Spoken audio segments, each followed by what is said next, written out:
दीप ज्योति परम ज्योति, दीप ज्योति परम ज्योति, दीप ज्योति सनातना, दीपो हरतु मे पापम, दीप ज्योति नमोस्तुते, शुभम करोतु कल्याणम, आरोग्यम सुख संपदा, द्वेष बुद्धि विनाशाय, आत्मज्योति नमोस्तुते, आत्मज्योति प्रदीप्ताय, ब्रह्मज्योति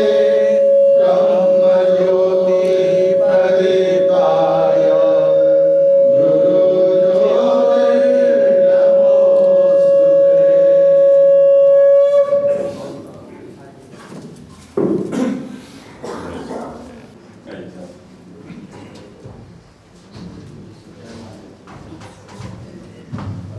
या कुंदेन्दु तुषारहार,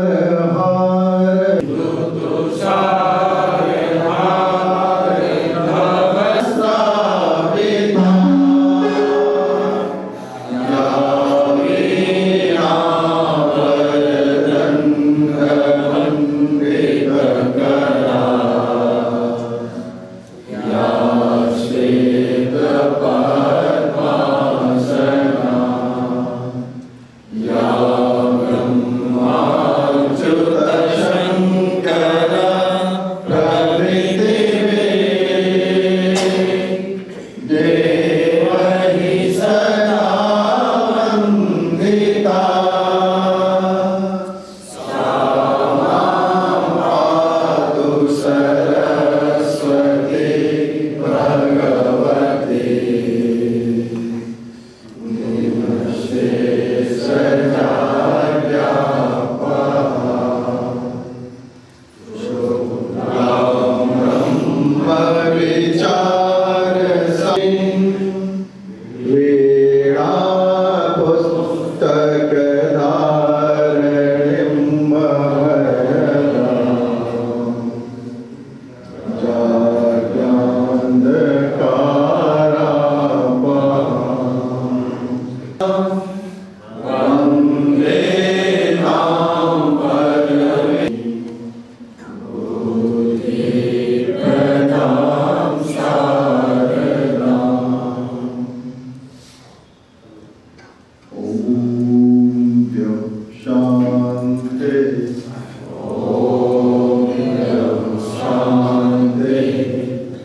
भगवती, शांति। प्रणाम। 1 2 3। सभी मंचासीन अधिकारियों, आचार्य बंधु भगिनी का हार्दिक स्वागत है, अभिनंदन है।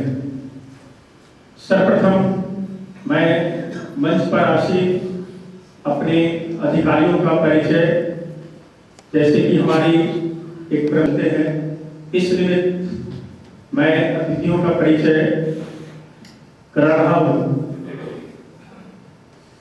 ठीक मेरे बाईं तरफ आप हैं श्रीमान विनोद कुमार, प्रधानाचार्य सरस्वती विद्या मंदिर, जिनके नेतृत्व में हम सब सीबीएसई के द्वारा जो भी दिशा निर्देश आ रहा है उसके पूरा करने की दिशा में हम अग्रसर हो रहे हैं। आपके ठीक है बाईं तरफ है, आप हैं डॉक्टर ओम प्रकाश गुप्ता जी, आप प्रबंध कार्य समिति के माननीय सचिव और सीबीएसई के अंतर्गत आप मैनेजर हैं। आपका कुशल नेतृत्व हम सबको प्राप्त हो रहा है, एक आप जाने वाले शिक्षाविद हैं और हमेशा हम सबका आप मार्गदर्शन करते रहते हैं।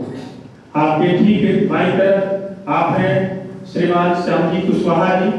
आप भी प्रबंध कारिणी समिति में माननीय सदस्य हैं। आपका भी पूरा समय हम सबको प्राप्त हो रहा है। आपके ठीक बाईं तरफ आप हैं श्री अवधेश प्रसाद श्रीवास्तव जी। आप इंचार्ज हैं प्राइमरी सेक्शन। आपका भी स्वागत है, अभिनंदन है। अभी इस अवसर पर मैं अपने मैनेजर डॉक्टर ओम प्रकाश गुप्ता जी से आग्रह करूंगा कि आप आए और इम्पोर्टेंस ऑफ ट्रेनिंग, प्रशिक्षण का क्या महत्व है, इस संदर्भ में आप मार्गदर्शन करें। माननीय और हमारे सम्मानित सदस्यगण, विभिन्न विद्यालयों और इस विद्यालय के शिक्षकगण, जैसा कि आप जानते हैं कि सीबीएसई की शिक्षा व्यवस्था के अंतर्गत ये एक छोटा सा सेमिनार करें, सिम्पोजिया करें, ये आयोजित किया जाता है। और इस आयोजन के पीछे एक ही उद्देश्य सीबीएसई का छिपा रहता है कि जो सामयिक विषय है, जो आज का वर्तमान समस्या है, उस विषय पर हम बच्चों के बीच में जाएं और उनको अवगत कराएं और उसको किस तरह से अवगत कराएं, किस माध्यम से अवगत कराएं, उस माध्यम के लिए विभिन्न विषय दिया जाता है। जैसे पहला विषय जो दिया गया है इन्वायरमेंटल एजुकेशन इन प्रैक्टिस।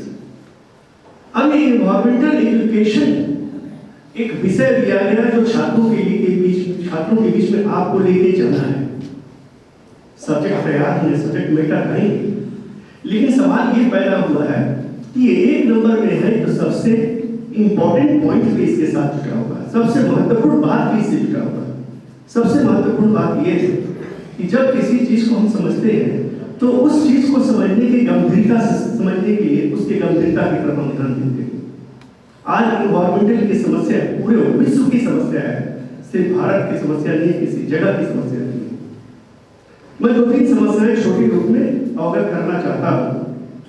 एक छोटा सा देश है जो 1978 में आजाद हुआ था, तुवालू, ऑस्ट्रेलिया के पास है, प्रशांत महासागर में है, और उसका अस्तित्व अब लगभग समाप्त होने जा रहा है। नंबर 2, इंडोनेशिया एक बड़ा देश है, सब जानते हैं, और उसकी राजधानी जकार्ता है, जिसका 30% हिस्सा अब समुद्र में जलमग्न हो चुका है और भविष्य में और भी जाने की संभावना है। और इसीलिए इंडोनेशिया को अपनी जकार्ता के बदले दूसरी राजधानी खोज करनी पड़ रही है। भारतवर्ष में आए तो लक्षद्वीप और मालदीव तो बगल में है।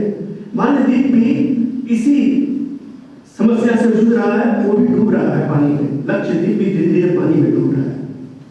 ये समस्या है क्यों? और इस समस्याओं पर हमें अवगत इसलिए होना जरूरी है कि मेरे भारतवर्ष का बहुत बड़ा हिस्सा समुद्र से जुड़ा हुआ है।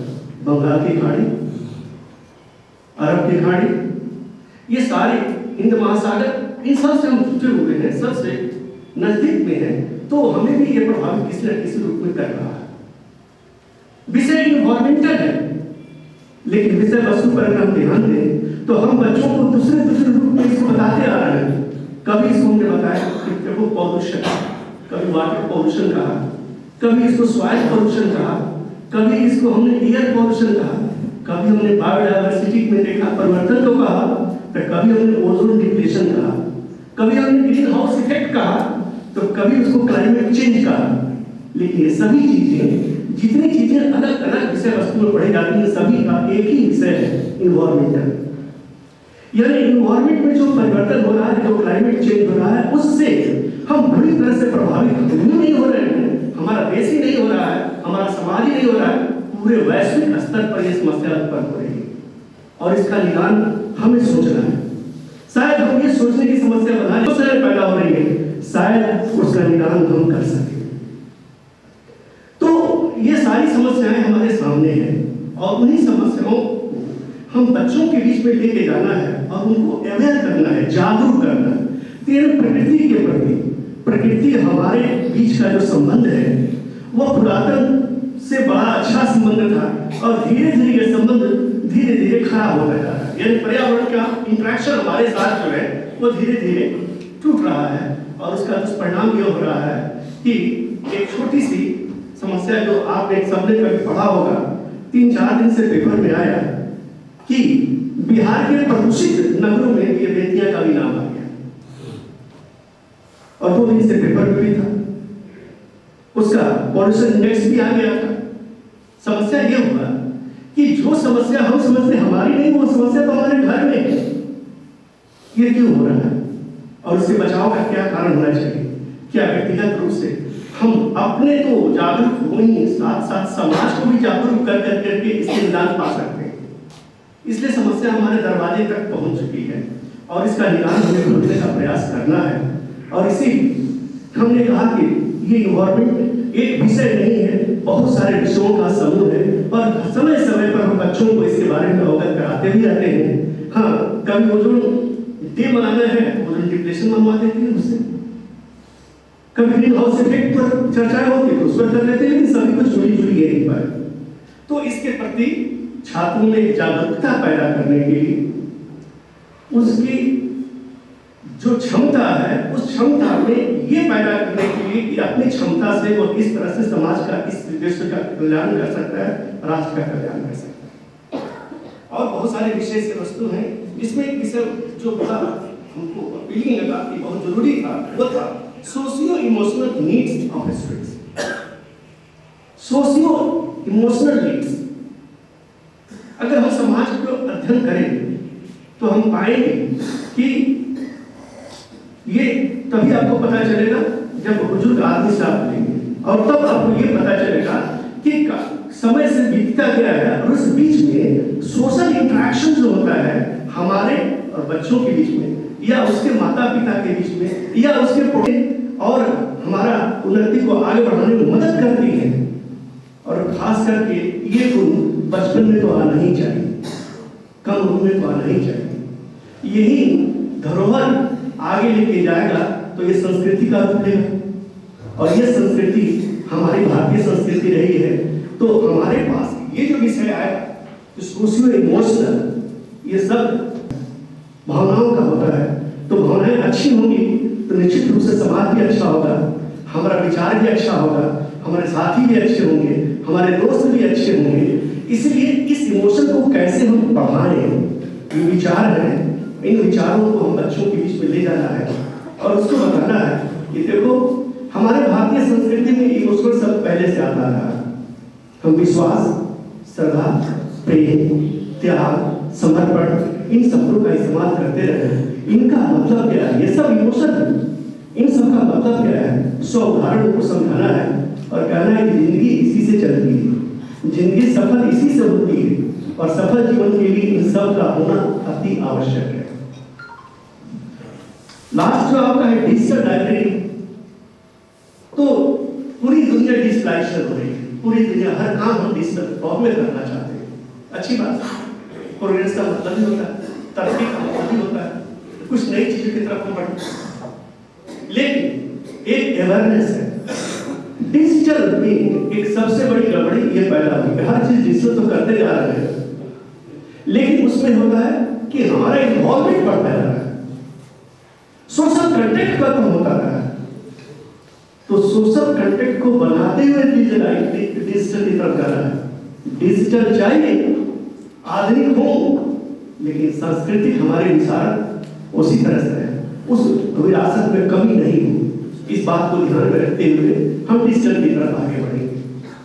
तो आपका व्याख्यान चलेगा और अच्छी बात है कि ये आपस में इंटरेक्शन भी चले और ये इंटरेक्शन छात्रों के बीच में भी जाए और छात्रों को अगर हम कुछ इसमें दे पाए तो यही हमारी सफलता होगी। इन्हीं शब्दों के साथ आप सबको बहुत बहुत धन्यवाद।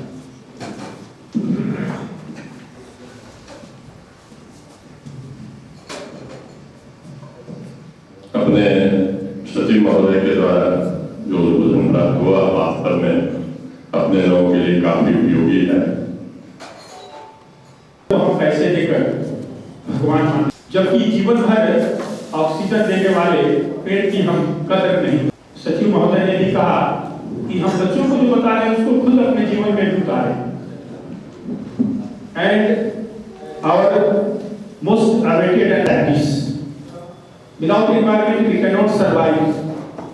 And for this, I would like to invite our first resource person, who is one of the most senior teachers of SBM, and I hope that his session will be very useful and informative for all of us. Please give him big hands and welcome him for the first session. Dr. K.T. Mishra.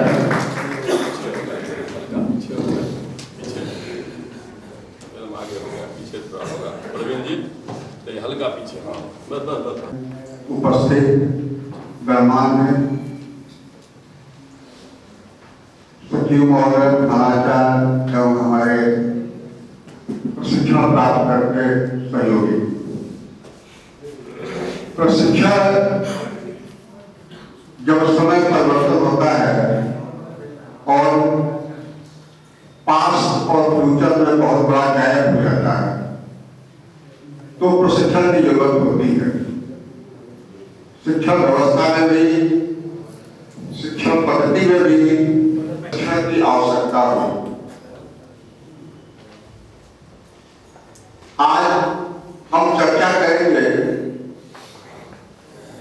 Environmental education in practice. नदी, व्यक्ति या जनसंख्या, ये सारी चीज नहीं है।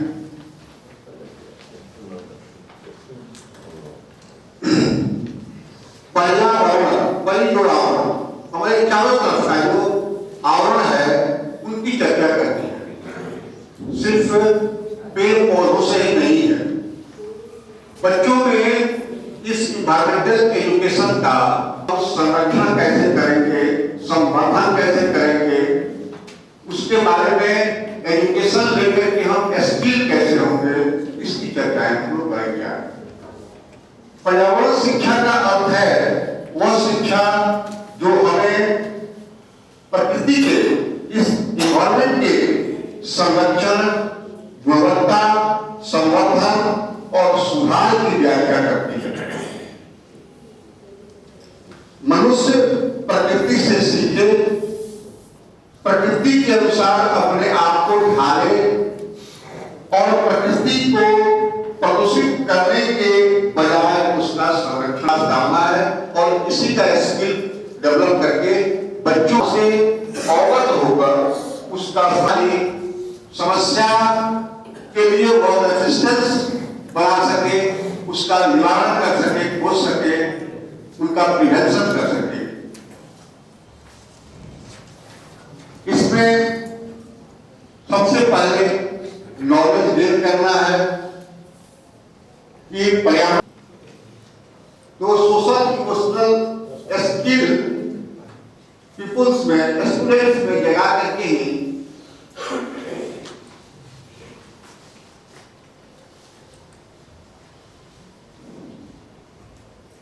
इसमें हम लोग सुधार कर सकते हैं। मोटिवेशन, इन बिंदुओं के लिए लोगों में मोटिवेशन करता है और एकेडमिक स्किल डेवलप करते हैं। जब हम क्लासरूम में इसका उपयोग करेंगे तो नई पीढ़ी, हमारे स्टूडेंट्स हैं, उन स्टूडेंट में इस इन्वायरमेंटल एजुकेशन के लिए स्किल डेवलप करना। नेक्स्ट, इसका गोल क्या है, इन्वायरमेंटल एजुकेशन का गोल क्या है, हमारा लक्ष्य क्या है? To improve the quality of environment, environment के क्वालिटी को डेवलप करना है, उसमें इंप्रूवमेंट लाएंगे। कैसे लाना है, कैसे ला सकते हैं, हम आगे चर्चा करेंगे इसकी।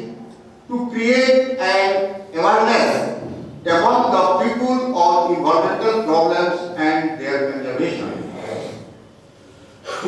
उसके प्रति, इन्वायरमेंट के प्रति जागरूक करना और उनका संरक्षण करना। जो वर्तमान में प्रॉब्लम्स हैं उनको हम कैसे दूर करके और नेचुरल जो इन्वायरमेंट है उसका संरक्षण करेंगे। To create an atmosphere so that people participate in decision making and develop the capability to evaluate the developmental program. इससे लाभ क्या होने वाला है गोल में हमारा कि इन सारे बच्चों को स्किल करके हम उनमें एटमॉस्फेयर का जो डिसीजन मेकिंग है बच्चों में, पेड़ का संरक्षण क्यों करेंगे, नदियों का संरक्षण क्यों करेंगे, इस वातावरण का संरक्षण क्यों करेंगे, इसके लिए उनको कैपेबल बनाना है, उनमें और इवैल्यूएट, उनमें एक स्किल डेवलप करना है कि ये क्रिया करने के बाद उसमें क्या चेंजिंग आ रहा है, इसका इवैल्यूएशन करने के और स्किल डेवलप करना है। यह क्लासरूम एजुकेशन हुआ, लेकिन सिर्फ क्लासरूम एजुकेशन से नहीं, हमको पीपुल को भी अवेयर करना है, जागरूक करना है। इसके लिए छोटी छोटी सभाएं ग्रामीण लेवल पर, ब्लॉक स्तर पर, जिला स्तर पर, यह समस्या सिर्फ किसी क्लासरूम का, किसी एक पार्टिकुलर गांव का, एक व्यक्ति का नहीं है, ये पूरे विश्व का समस्या है। Objective of environmental education, environmental education के ऑब्जेक्टिव्स क्या क्या हैं, किन किन बिंदुओं पर हम काम करके, चर्चा करके इस प्रॉब्लम से निजात पा सकते हैं। अवेयरनेस पहला है, अवेयरनेस काफी इंपॉर्टेंट है। हम जागरूक ही नहीं होंगे तो समस्या का निदान नहीं कर सकते। समस्या के लिए पीपुल को जागरूक करना होगा और ये जागरूकता हम छोटी छोटी सभाओं का आयोजन करके लोगों में इस समस्या का दिखा करके, समस्या के बारे में समझा करके उनको जागरूक कर सकते हैं। ये समस्या हमको प्रेजेंट में और फ्यूचर में क्या क्या नुकसान कर सकता है, कैसे हम इसके चपेट में आगोश में धीरे धीरे आते जा रहे हैं। अवेयरनेस है, फिर नॉलेज उन समस्या के बारे में, समस्या के कॉज और उनका प्रिवेंशन, इनके बारे में बता करके उनको जागरूक भी कर सकते हैं और उनके अंदर नॉलेज भी डाल सकते हैं। जब तक उनको प्रॉब्लम का नॉलेज नहीं होगा तब तक वह जागरूक नहीं होंगे, उन समस्याओं का समाधान ढूंढ नहीं सकते। एटीट्यूड, ये सब कुछ करने का है। जैसे एनजीओ वगैरह है, आज सिर्फ कागजी बात रह गई है, नहीं तो एनजीओ प्रोग्राम जो है उसका मोटो जो है, उसका एटीट्यूड जो बनाया गया है वो बहुत बेहतर है, लेकिन प्रेजेंट डे में उसका निगेटिव अप्रोच है। हम भी जब ट्रेनिंग कर रहे हैं, इसका हमारा एटीट्यूड क्या है? एटीट्यूड पॉजिटिव होना चाहिए, हमारी थिंकिंग पॉजिटिव होनी चाहिए, तब हम इस समस्या का गोल ढूंढ सकते हैं।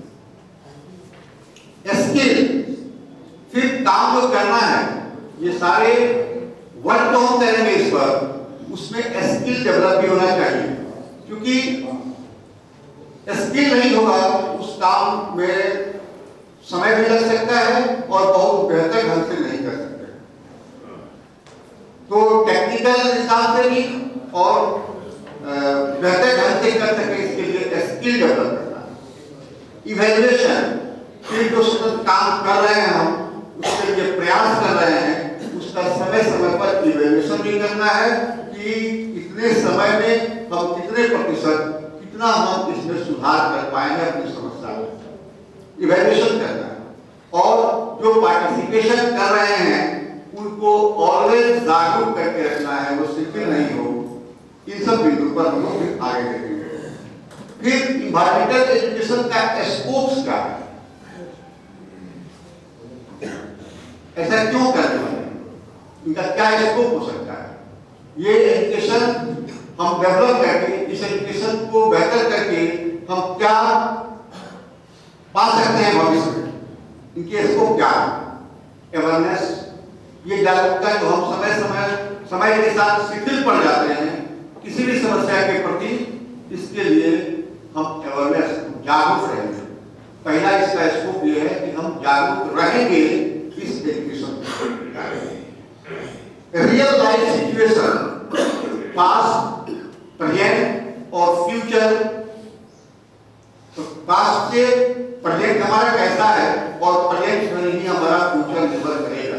कल से आज बेहतर है तो कल बेहतर होंगे, कल से आज इस इन्वायरमेंट के कारण यदि हम डिग्रेशन में हैं तो फ्यूचर में फिर डिग्रेड होंगे।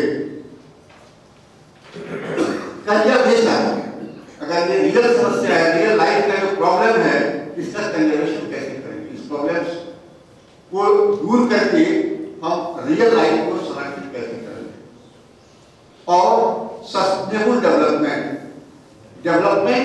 और सस्टेनेबल डेवलपमेंट, जब ऐसे सीढ़ी दर सीढ़ी हम स्टेप वाइज काम करते रहेंगे तो जो डेवलपमेंट होगा इसके कारण वह सस्टेनेबल डेवलपमेंट होगा, टिकाऊ होगा, क्रमागत होगा, क्रम से होगा, तो ये सस्टेनेबल डेवलपमेंट होगा। चाइल्ड में, बच्चों में, स्टूडेंट्स में हमको सस्टेनेबल डेवलपमेंट करना है और इनकी ये प्रक्रियाएं जो हमने बताया, उनके क्या क्या इवेंट्स हैं, वो देकर के हम डेवलपमेंट कर सकते हैं। Sustainable development, major environmental issue, next है मेजर इन्वायरमेंटल इशू।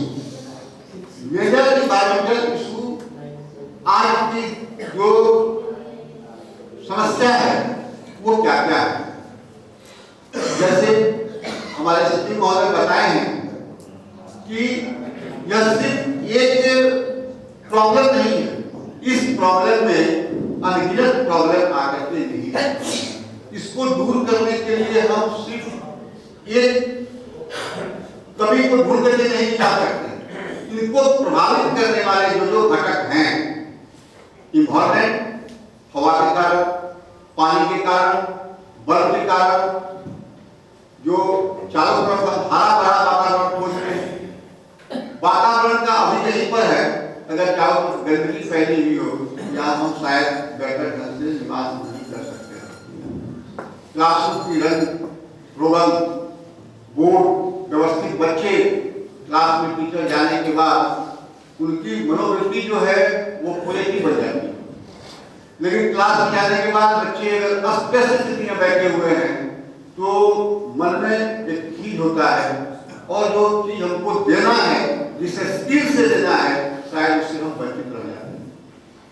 तो वातावरण का क्या प्रभाव है हमारे मेंटल, फिजिकल और सोशल, इन तीनों पर उनका इफेक्ट को हम लोग देखेंगे। तो मेजर इन्वायरमेंटल इशू में क्लाइमेट चेंज, जैसे अभी के दौर में क्लाइमेट चेंज एकाएक हुआ, जिससे हम सभी लोग प्रभावित हैं। क्लास में बच्चे भी कम आ रहे हैं, क्या बीमार थे, 2 दिन से बीमार है, फ्लू लगा हुआ है, सर्दी जुकाम हो गया। ये क्लाइमेट जो चेंज हुआ है, अचानक ये परिवर्तन होते रहेंगे क्योंकि पर्यावरण में ही, इन्वायरमेंट में ही चेंजिंग है। सचिव महोदय बताए हैं कि बहुत सारे द्वीप जो है वे समुद्र के गर्भ में जाते जा रहे हैं, चले जा रहे हैं, जंगल की कटाई कर रहे हैं, जो हमारी भूमि है वो मरुभूमि में बदलते जा रहा है, डिजर्ट में बदलते जा रहा है। आखिर ये समस्या है, इस समस्या से हम कैसे निजात करें? ये सिर्फ आज के ट्रेनिंग में हम कह रहे हैं और आप सुन रहे हैं, इससे इसका निजात नहीं मिलेगा। इस ट्रेनिंग का महत्व यही है कि हम इस पर अमल करें। इन छोटी छोटी, क्योंकि सतत विकास करना है, सस्टेनेबल डेवलपमेंट करना है, एक दिन में यह नहीं हो सकता है, अचानक से नहीं हो सकता है, इस पर सतत प्रयास करने से होगा। क्लाइमेट चेंज है, इन्वायरमेंटल डिग्रेडेशन,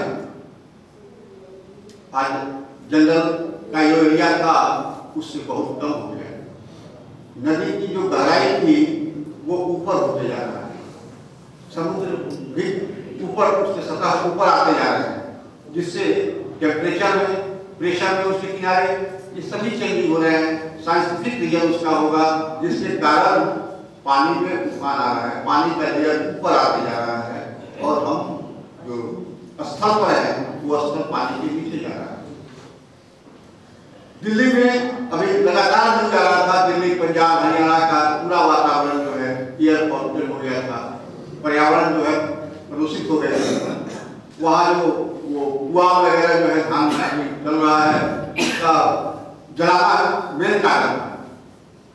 बेतिया का भी इन्वायरमेंट में बताया जा रहा है कि काफी पॉल्यूटेड एरिया में बेतिया का भी नाम है। तो आखिर क्या वजह है इन समस्या, ये जो समस्या क्रिएट हुआ है, इसका वजह क्या है, इसका कारण क्या है? जब तक कारण नहीं ढूंढेंगे उसका निदान संभव नहीं है। ध्यान लगाएंगे, उनका पौधा लगाना है, फिर धान की कटाई करनी है। हुआ एक मवेशी कौन खिलाएगा? मवेशी समाप्त होती आ रहे हैं। हुआ क्या होगा? हुआ कुछ नहीं होगा, जला देते हैं उसको। जलाने के बाद जला तो क्या हमारी एक प्रॉब्लम सॉल्व हो गया, उसको ढो करके कहाँ रखेंगे, कैसे करेंगे, सारी समस्या समाप्त हो गई।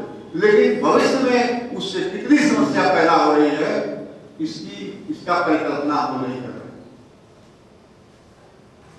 मिट्टी की उर्वरा शक्ति समाप्त हो गई, जलाने के बाद उर्वरा शक्ति उसकी समाप्त हो गई। मिट्टी में बहुत सारे माइक्रोब्स हैं जो हमारे इको फ्रेंडली हैं, हमको वो लाभ देने वाले हैं, वो माइक्रोब्स जल गए, समाप्त हो गए।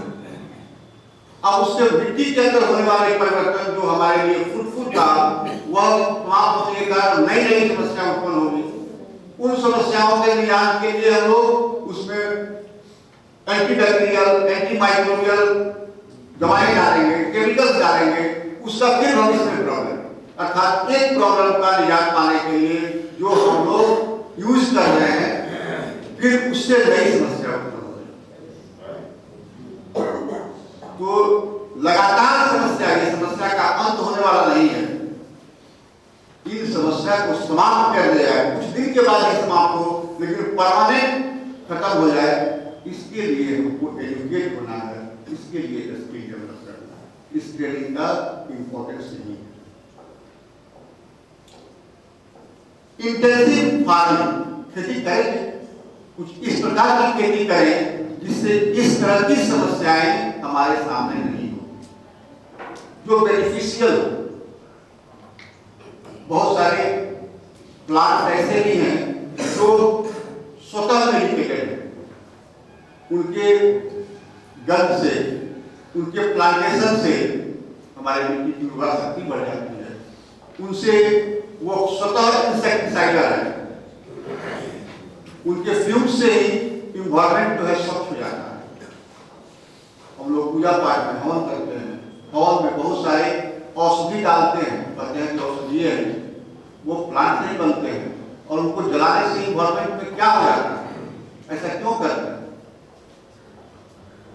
जो माइक्रोब्स है बरसात के दिन के बाद, वो माइक्रोब्स घरों की दीवारों से, मिट्टियों से लगे रहते हैं, चिपके रहते हैं। और हमारे संस्कृति में जितने पूजा पाठ हवन की व्यवस्था बनी है बरसात के बाद से नहीं है, हवन करनी है, पूजा करनी है, किसी से करनी है, उपयुक्त मटेरियल डाल करके ही वो करना है। ये धार्मिक हमारा जो है उससे जोड़ा गया है कि साइंटिफिक रीजन। उसके बाद है लैंड डिग्रेडेशन। जैसे ये सारे कारण हमने बताया, इससे भी लैंड का डिग्रेडेशन हो रहा है। मिट्टी जब उर्वरक से नहीं भर जाएगी, उनकी ताकत कमजोर हो जाएगी, तो उनके पार्टिकल अलग अलग हो जाएंगे और वो धूल कण बन करके छोटे पौधे लगा करके खेती करके उसके डिग्रेडेशन को रोका जा सकता है। न्यूक्लियर इशू आज का बहुत बड़ा समस्या न्यूक्लियर इशू है। हमारे संसाधन, नेचुरल संसाधन घट रहे हैं, इसकी पूर्ति करने के लिए हम लोग न्यूक्लियर सब्सटेंस पर, न्यूक्लियर रिएक्शंस पर डिपेंड हो गए। आज बिजली की आपूर्ति करने के लिए न्यूक्लियर रिएक्टर में रेडियो एक्टिव सब्सटेंस को प्रोड्यूस किया जा रहा है, लेकिन उसके साइड इफेक्ट क्या है, इस प्रकृति पर उसका क्या इफेक्ट हो रहा है, इसके लिए हम लोग एजुकेटेड नहीं है। क्योंकि जो रेडियो रेड निकलते हैं, सेल जब डेड होता है या इनॉर्मस ग्रोथ उसमें होने लगता है किसी डिसऑर्डर के कारण, वही कैंसर का रूप लेता है। उसके जो कचरे निकलते हैं, वेस्टेज निकलते हैं, उसको हम मिट्टी के अंदर ही कहीं डालते हैं, खुला छोड़ के डाल देते हैं, उसमें भी रेडियो हो सकता है। तो बिना परिणाम का हम कल्पना किए हुए इस तरह की बातों का कर देना, ये घातक होगा, भविष्य में यह घातक परिणाम होगा इसका। तो हम इसका रोकथाम कैसे कर सकते हैं? मानसिक रूप से जो हम डिग्रेडेड हो रहे हैं इस इन्वायरमेंट के प्रभावित होने के कारण मानसिक रूप से हम भी डिग्रेडेड हो रहे हैं। इस मानसिक डिग्रेडेशन को रोकना भी हमारे इन्वायरमेंटल एजुकेशन के तहत है। ओवर पॉपुलेशन, इन सारी समस्याओं का, सारी बातों का हम लोग चर्चा किए हैं, उसका एकमात्र कारण है over population.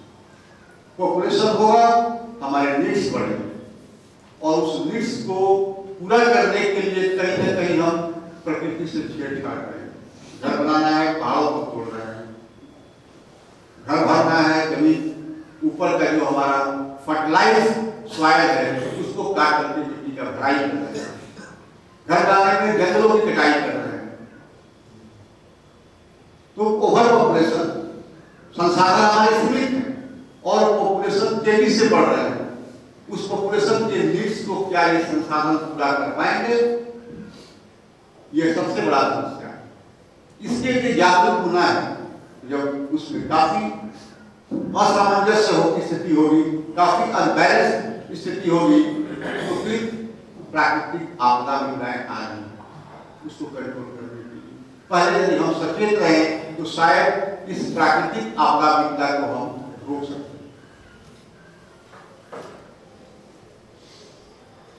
Ozone depletion, ozone depletion की भी चर्चा हुई है। ओजोन लेयर है जो पृथ्वी से लगभग 20 किलोमीटर की ऊंचाई पर है। ओजोन के परत बनते हैं ऑक्सीजन से और ऑक्सीजन पृथ्वी से ही जाता है, इसी हमारे एटमॉस्फेयर से जाता है, एनवायरमेंट से जाता है। ओजोन लेयर बनता है जो सनलाइट से जो घातक रेडिएशन है, अल्ट्रावायलेट लाइट है, उसका वह एब्जॉर्प्शन करता है। उस अल्ट्रावायलेट लाइट को पृथ्वी तक आने से रोक देता है।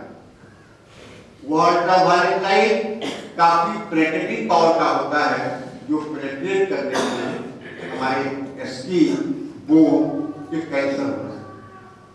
मेंटल एबिलिटी घट रही है, डिसेबिलिटी बढ़ रही है। उस ओजोन डिप्लेशन को कैसे रोक सकते हैं? जब यहां ओजोन और ऑक्सीजन का इक्विलिब्रियम ओजोन लेयर और इस इन्वायरमेंट से है, इस एटमॉस्फेयर से, उसका relation ozone converted to oxygen, oxygen converted to ozone, ये प्रक्रिया चलती है और इक्विलिब्रियम करता है। तो ओजोन डिप्लेशन भी एक समस्या है। कहीं कहीं जो कहते हैं कि ओजोन लेयर में छेद हो गया है, जिस एरिया में छेद होगा फिर रेडिएशन होगा और वहां के लोग ज्यादा प्रभावित हैं। आज प्रेजेंट डे में इंग्लैंड, यूके के देशों में स्किन कैंसर ज्यादातर देखने को मिल रहा है। उसका कारण ओजोन डिप्लेशन है।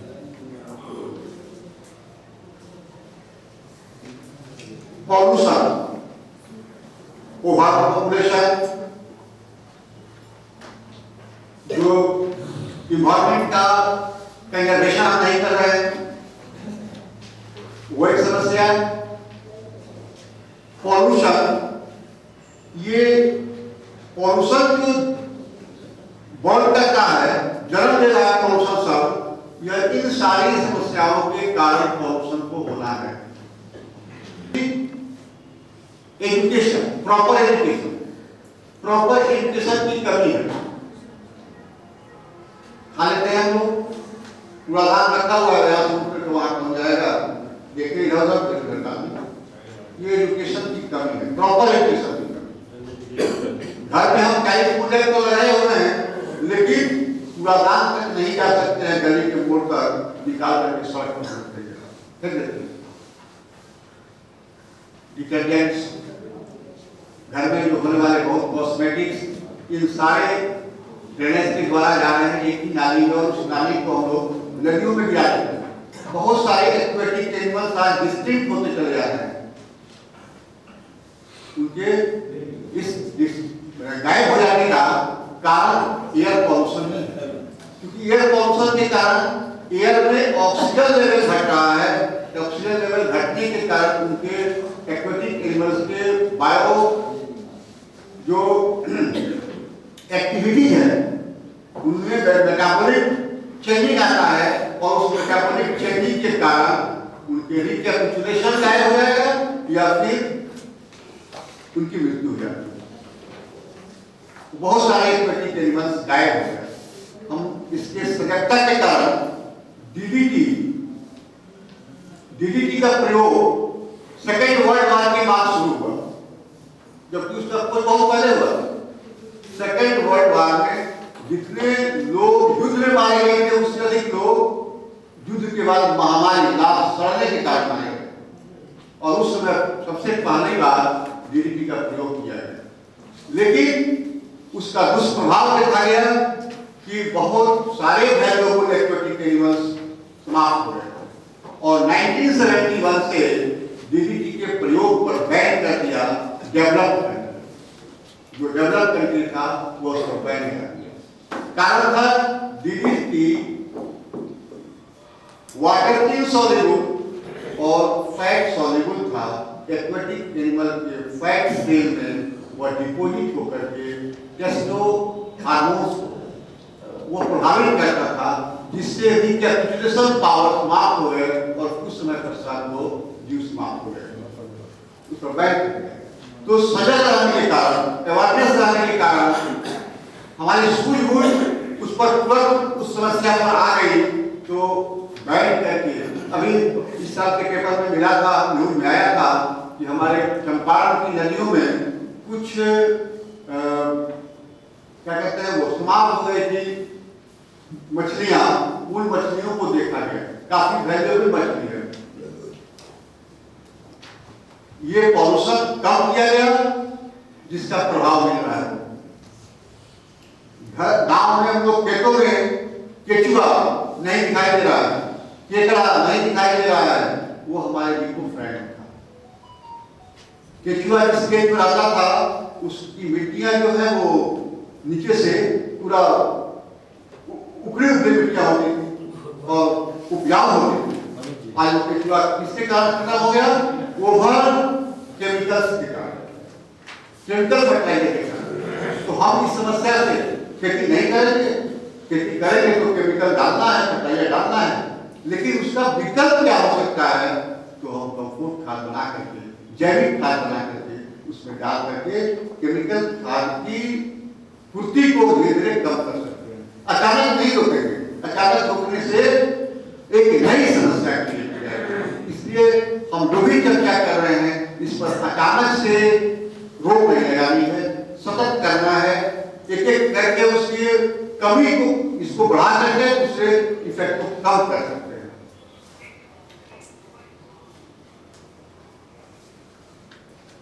नेक्स्ट है रिसोर्स डिप्लीशन। जो हमारे रिसोर्सेज हैं वो सीमित है और उन्हीं सीमित में से हम अपने यूज कर रहे हैं, हमारे जो नीड्स हैं उसकी पूर्ति कर रहे हैं, तो रिसोर्सेज की धीरे धीरे कमी हो रही है। एक नई समस्या जो हमने कहा कि न्यूक्लियर इशू है। आज संसाधन कम हो गए तो न्यूक्लियर रिएक्टर बनाएंगे, उसमें रेडियो एक्टिव सब्सटेंस का उपयोग कर रहे हैं। तो एक नई समस्या जन्म ले गई, हमारे रिसोर्सेज में कमी हुई। तो रिसोर्सेज को तो हम बढ़ा नहीं सकते हैं, अपने नीड्स को, एसेंशियल जो नीड्स हैं उनको हम एक तरह से कहें कि कंट्रोल कर, अपने नीड्स को कंट्रोल करके हम रिसोर्सेज पर काबू कर सकते हैं। Environmental awareness is essential for protection। ये अवेयरनेस जो है एसेंशियल किस कारण है? तो कैसे हम एटमॉस्फेयर का प्रोटेक्शन करें, इसके लिए protection of land resources, conservation of biological diversity, environmentally sound management of biotechnology and hazardous wastage, prevention of illegal traffic in toxic products and waste। आज 15 साल की गाड़ी हो गई है, 20 साल की गाड़ी हो गई है, काफी पॉल्यूशन, एयर पॉल्यूशन फैला रहे हैं, लेकिन उस पर बैन नहीं लग रहे हैं।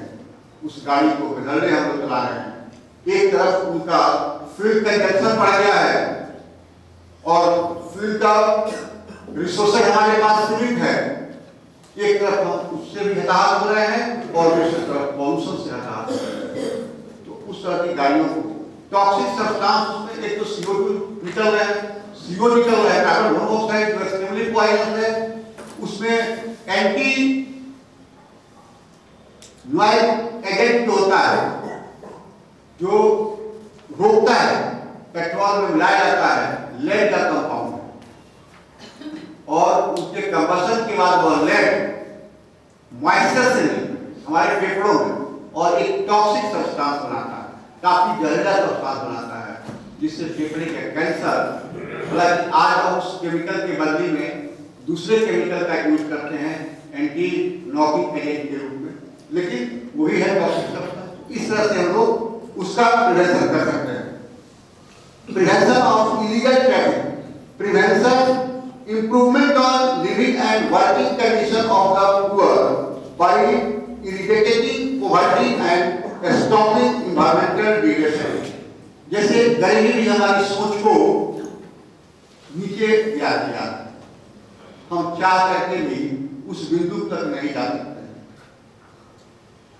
तो भारत सरकार भी बहुत सारे ऐसे उपाय कर रही है जिससे हमारे जीवन निम्न स्तर से ऊपर आए। ऊपर आने पर ही जो भी हम एजुकेशन दे रहे हैं वो ले पाएंगे, उनको एक स्तर से ऊपर आना होगा।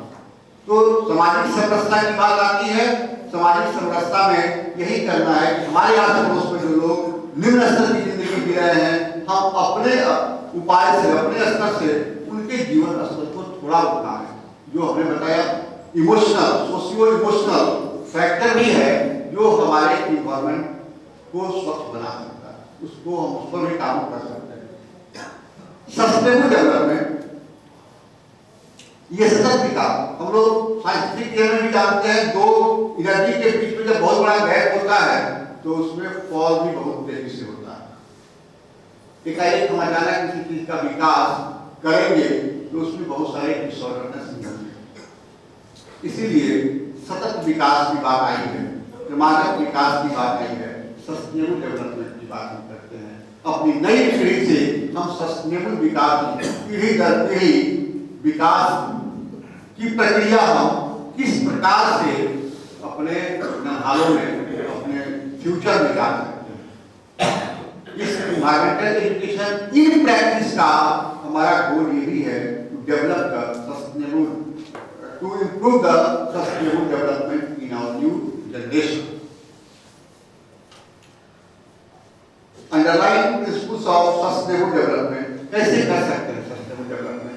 Symbiotic relationship between contemporary human race and producer natural system, natural system और कंज्यूमर, इन दोनों में एक रिलेशनशिप डेवलप करके उसके नॉलेज को डालेंगे हम न्यू जनरेशन में। इससे जो होगा हमारा सस्टेनेबल डेवलपमेंट हो सकता है। Environmental mistake of the past need not be repeated. जो पास्ट में हमने गलती कर ली है उस गलती को दोबारा दोहराने, जैसे न्यूक्लियर बम गिराया गया था 1945 में और फिर आज चर्चा हो रही है। ये हमारा सस्टेनेबल डेवलपमेंट का एग्जाम्पल नहीं हुआ, हमारे अंदर सस्टेनेबल डेवलपमेंट नहीं हुआ है कि हम आज फिर उस गलती को रिपीट करने जा रहे हैं। लगभग 80-85 साल से उसके खामियाजा को भुगत रहे हैं, फिर भी वही गलती करने के लिए बार बार कर रहे हैं। तो पास्ट में जो गलतियां हुई हैं, पास्ट के जो मिस्टेक हुए हैं, एनवायरमेंटल मिस्टेक, उसका फिर हम रिपीट नहीं करें। Healthy environment is essential for sustainable development and healthy economy. जब हेल्दी एनवायरमेंट की कल्पना करेंगे तो हमारा इकोनॉमी भी हेल्दी होगा। इकोनॉमी हेल्दी होगा, इकोनॉमी हेल्थ भी होगा, इकोनॉमी हेल्दी माइंड भी होगा, और जब हेल्दी माइंड होगा तो हमारी एक्टिविटी भी हेल्दी होगी, हमारी सोच हेल्दी होगी, एक्टिविटी हेल्दी होगी और हमारा प्रोग्रेस भी हेल्दी होगा। यही हमारा सस्टेनेबल डेवलपमेंट है। It should stand for broader goal of social transformation. हम जो कर रहे हैं इसका प्रचार प्रसार, ट्रांसफॉर्मेशन भी होना चाहिए, ये एक जगह से दूसरी जगह ये मैसेज देना भी चाहिए कि हम किस तरह से करके अपने इन्वायरमेंट का संरक्षण कर पाए हैं और इससे हमारा ये विकास हुआ है। अब हमारे स्कूल लेवल पर जो हम लोग स्किल ट्रेनिंग दे रहे हैं, बच्चों में इस स्किल को डेवलप करेंगे तो ये सारी बातें जो हम एक क्लास में कर लिया, क्लास में तो अलग अलग स्टैंडर्ड है, प्राइमरी स्टैंडर्ड है, सेकेंडरी स्टैंडर्ड है, हायर सेकेंडरी है और कॉलेज यूनिवर्सिटी के। इन सारी बातों को एक स्टेज में नहीं डालना है, बच्चों में सतत विकास करते हैं तो इनके सतत नॉलेज भी डालना है हर स्टेज पर अलग पटी इन्वॉल्वमेंट। प्राइमरी लेवल पर उनका बताया गया संधि विच्छेद करके पर्यावरण तो बच्चे समझेंगे कि हमारे चारों तरफ, जैसे हम हाथ उठाएंगे चारों तरफ तो समझेंगे। अब इसमें बताओ क्या क्या है, तो इन्वॉल्वमेंट के बारे में चर्चा करना, उनके घटक को बताना, ये प्राइमरी लेवल। सेकेंडरी लेवल में क्या करना है, रेलेशंस और रियल लाइफ, हमारा रियल लाइफ है और ये नेचुरल रिसोर्सेज पर कैसे डिपेंड है। जब इनका रिलेशनशिप बताएंगे तो उसमें बच्चे को इमोशनल डेवलपमेंट भी होगा। पेड़ पौधों से हम क्यों प्रेम करेंगे, पिताजी हमारा लगाए हुए जाके इसका 5 लाख रुपया मिल रहा है, बेचते हैं। पीपल का पौधा क्यों, पीपल का पेड़ क्यों रखने हमारे किसी काम का नहीं है, लेकिन यदि इमोशनल धर्म से जोड़ा गया है पीपल के पौधे को एक लोटा जल जरूर डालो, अधिक पत्तियां हैं, वे ऑक्सीजन 24 घंटा देता है, अधिक पत्तियां हैं, अधिक ऑक्सीजन देता है, हमारे इन्वायरमेंट को स्वस्थ रखेगा, हम उस इन्वायरमेंट में हेल्दी होंगे। अगर यह एजुकेशन बच्चे में एजुकेटेड होते हैं तो उनका इमोशन जगेगा, इमोशनल रिलेशनशिप बनेगा उस पेड़ पौधों से, हम किस प्रकार के पेड़ पौधे लगाएंगे, इससे हम कर सकते हैं। सेकेंडरी लेवल का है, क्योंकि इमोशन उसी स्टेज में अगर नहीं जगा तो आगे इमोशन नहीं जगेगा। एडल्सेंस की या सेकेंडरी लेवल का है, उसी में हमको इमोशन जगाना है बच्चे को। फिर हायर सेकेंडरी लेवल है, उसमें करना है कि कंजर्वेशन कैसे करेंगे। यदि तुम्हारा बहुत अधिक रिलेशन है इन पौधे से, ऐसा इसका धार्मिक सोच है, ऐसा इसका हमारा साइंटिफिक सोच है इस पौधे का, तो इसका संरक्षण कैसे करेंगे, इसका कंजर्वेशन कैसे कर पाएंगे हम, इस लेवल का बस उसको एजुकेशन देना है, वो हायर सेकेंडरी लेवल में देना है। और फिर कॉलेज में जो है सस्टेनेबल डेवलपमेंट, यदि क्रम से हम प्राइमरी सेकेंडरी और हायर सेकेंडरी में ऐसा उसका एजुकेशन का डेवलपमेंट करते गए तो फिर उनका सस्टेनेबल डेवलपमेंट पर चर्चा करेंगे और इसको और इम्प्रूव कैसे किया जा सकता है, इसमें क्या क्या फैसिलिटीज ला करके, क्या क्या चेंजिंग ला करके इनके डेवलपमेंट को हम और आगे एक्सप्लोर कर सकते हैं। ये सब है, उसके लिए खोज करनी है, रिसोर्सेज करने हैं, ये आपके कॉलेज में।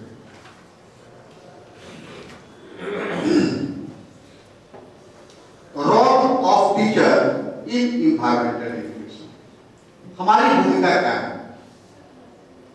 क्लासरूम में हम कैसे एजुकेट करेंगे, सिर्फ बात करते हैं। जब तक हमारे अंदर इस चीज की भावना नहीं रहेगी, हमारे चेहरे पर यह भावना बच्चे नहीं देखेंगे, और बच्चे प्रभावित नहीं होंगे। बच्चों के साथ करना है, पेड़ लगाना है, विद्यालय से पेड़ मिला था बच्चों को, ले गए प्लांटेशन कर दिया, फिर उसका संरक्षण नहीं करता है क्योंकि उसके साथ उसका इमोशन नहीं था, उसमें उसका स्किलिंग नहीं था। इमोशन भी था लेकिन स्किल नहीं था। उस पेड़ के जड़ में क्या देना है, पानी कब कब देना है, उसका पढ़ाई कब करेंगे, ये सब बच्चे में स्किल नहीं था, जिसके कारण पेड़ कुछ दिन के बाद सूख गया। तो बच्चों में हम स्किल भी डेवलप करेंगे कि हमको उसका संरक्षण किस प्रकार से करना है। और लास्टली एक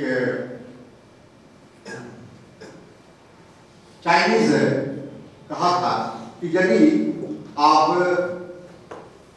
एक साल का प्लानिंग करते हैं, एक वर्ष के अंतर्गत आप लगाते हैं धान, गेहूं, मक्का के पौधा, अगर आप कुछ वर्षों का प्लानिंग करते हैं तो आप 30 सकुआ, शीशम, आम, पीपल, बरगद। लेकिन यदि आप भविष्य की कल्पना करते हैं, भविष्य का प्लानिंग करते हैं, तो आप बच्चों में इन्वायरमेंटल एजुकेशन को डेवलप करना। अगर आप बच्चों में इन्वायरमेंटल एजुकेशन को प्रैक्टिस में ला देते हैं तो आप भविष्य का प्लानिंग करेंगे। बहुत बहुत धन्यवाद दिलीप कुमार जी। अब अपना दूसरा सत्र 10 मिनट का बन जाएगा। 10 मिनट में छोटी मोटी शंकाओं से निवृत्त हो जाएंगे। उसके बाद once again, thank you, Mr. Kumar ji, for a very informative session. So still recently globally we crossed 800 crore, and due to this the status of environment is safe for our future generation, and that's we going to appeal everyone that Sunday should be soil day, because we all came from soil.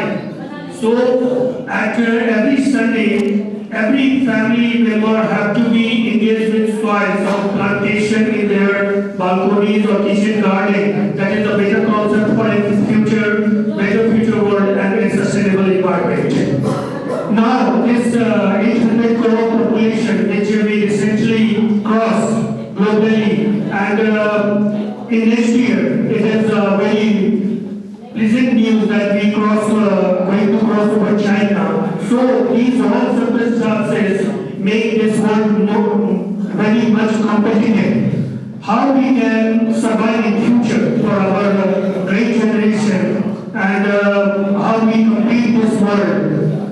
For this we have to make our future generation very competitive indeed, and how we can do it. That's all going to be explained by our versatile genius, none other than Dr. Ramesh Kumar.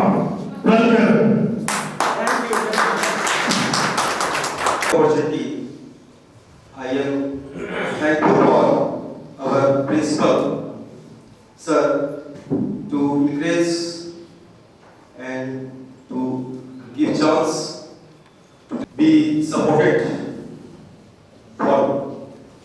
So I am going to start my topic. Now it is focusing on competency-based education. First of all, we have to discuss about competency. What is meant by competence? Competence first appeared in 1929 by R.W. White as a concept of performance motivation. Understand the need for competency-based education. अब देख रहे हैं competency can be defined as an individual capability of performing a task successfully in professional, educational and other life matters by you. ऐसा नहीं है ये सिर्फ educational में ही काम है। ये कहता है individual capability of performing, that means sometimes to do by the learner. So this is the combination of knowledge, skills and abilities. Competency is the combination of knowledge, skills and abilities. What is knowledge? First of all, we have to discuss about knowledge, skills and abilities. Is knowledge is required for education, that is learning, as well as a developed skill can make us experts in a particular field. Suppose I am a math teacher,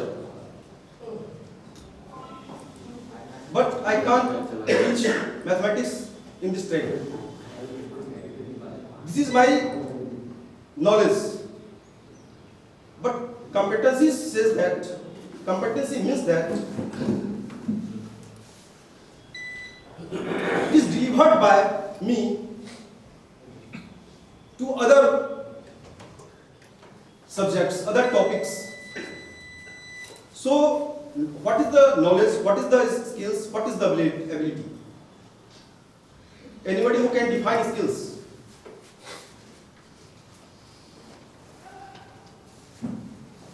Knowledge is a gaining. Knowledge can be transmitted from one person to another person. Skills cannot be transmitted. ये हम कह सकते हैं इस तरह से कि कोई व्यक्ति 15 वर्ष या 20 वर्ष की अवस्था में BA कर लिया, MA कर लिया, डबल MA किया, डबल PhD किया, सारा कुछ कर लिया और यहाँ पे कोई टॉपिक पे टीका कर रहा है, तो हो सकता है कि वह उसमें कामयाब हो, लेकिन कोई ऐसा भी हो सकता है कि वह किसी टॉपिक को उसे मिला बोलने के लिए और वह नहीं बोल पाए। यही कॉम्पिटेंसी है। दैट मींस कॉम्पिटेंसी योग्यता आधारित पाठ्यक्रम, इसको आगे हम लोग एलिब्रेट करेंगे। और एबिलिटी क्या है? There is the power of skills needed to do something or the fact that someone is able to do something. ये जो कॉम्पिटेंसी है, ये कॉम्बिनेशन है नॉलेज, स्किल्स एंड एबिलिटीज का। नॉलेज मैंने बताया था कि transfer of knowledge is real life situations. अभी जो पूरा नेप का सिनेरियो आ रहा है, NEP has been also released by our government. So in next content we have to discuss about NAEP, what is the role of competence in NAEP. So knowledge is conceptual and theoretical understanding. ये theoretical भी हो सकता है और practical भी हो सकता है, और ये visual characteristic है। visual characteristic का मतलब हम knowledge के बारे में पता लगा, हमारे बारे में भी पता लगा सकते हैं कि हम जो बोल रहे हैं हमें क्या कमी है या क्या दोष है। आप कहीं कहीं आंकड़ा लगा सकते हैं नॉलेज के बारे में। यदि हम कोई स्पेसिफिक सब्जेक्ट पढ़ा रहे हैं, बच्चे हमारे बारे में पता लगाते हैं। ये विजुअल कैरेक्टरिस्टिक है, ये दिखता है सामने फेस टू फेस। और ये डेवलप कैसे होगा? तो develop through a good competency based education. Where skills are measurable and observable proficiencies, ये मेजरेबल स्किल्स को मेजर कर सकते हैं, नॉलेज को मेजर कर सकते हैं। यदि कोई व्यक्ति, मैंने बताया कि कम समय में सारा कुछ कर ले और उसके बाद उसे कुछ बोलने के लिए दे दिया जाए, तो ऐसा नहीं होता। क्योंकि कोई भी व्यक्ति पढ़ा लिखा हो उसमें लीडरशिप का गुण डेवलप हो जाए, और कोई व्यक्ति नहीं पढ़ा लिखा है उसमें लीडरशिप का क्षमता डेवलप हो जाए। ये कॉम्पिटेंस है, और ये कॉम्पिटेंसी यही सोच करता है कि ये ग्लोबल लेवल पर हम इसको ले जाएंगे।